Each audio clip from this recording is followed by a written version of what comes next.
గగన్కి హాస్పిటల్లో ఐసీయూలో ట్రీట్మెంట్ జరుగుతూ ఉంటుంది. గగన్కి ఆక్సిజన్ మాస్క్ పెట్టి బ్లడ్ చాలా లాస్ అవ్వడంతో బుల్లెట్ తీయడానికి డాక్టర్ భయపడుతూ ట్రీట్మెంట్ స్టార్ట్ చేస్తాడు. మరోవైపు శారద ఏడుస్తూ ఐసీయూలో ఉన్న గగన్ని చూస్తూ బాధపడుతూ వెక్కిళ్ళు పెడుతూ ఏడుస్తూ ఉంటుంది శారద. అప్పుడే కృష్ణప్రసాద్, భూమి, చెర్రి ముగ్గురు హాస్పిటల్కి వస్తారు.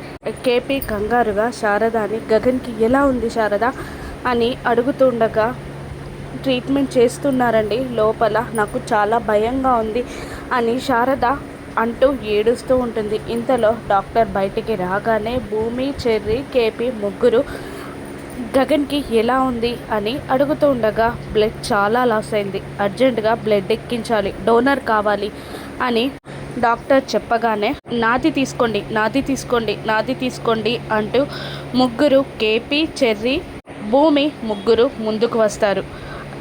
బి పాజిటివ్ బ్లడ్ కావాలి అనగానే కేపీ ఊపిరి పీల్చుకొని నాది అదే బ్లడ్ గ్రూప్ అనడంతో, మీరు పేషెంట్కి ఏమవుతారు అని అడుగుతాడు డాక్టర్. వాడు నా కన్న కొడుకండి అని కేపీ చెప్పగానే, మీరు లోపలికి రండి అని అంటూ గగన్ పక్క బెడ్ పైనే కేపీని పడుకోబెట్టి బ్లడ్ తీస్తూ ఉంటారు.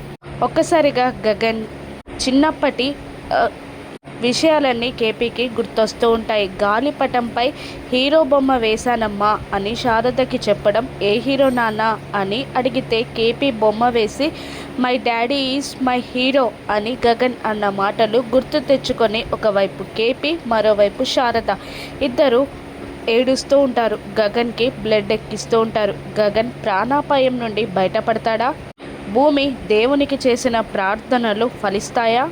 రాను ఎపిసోడ్స్లో చూద్దాం. Thank you for watching.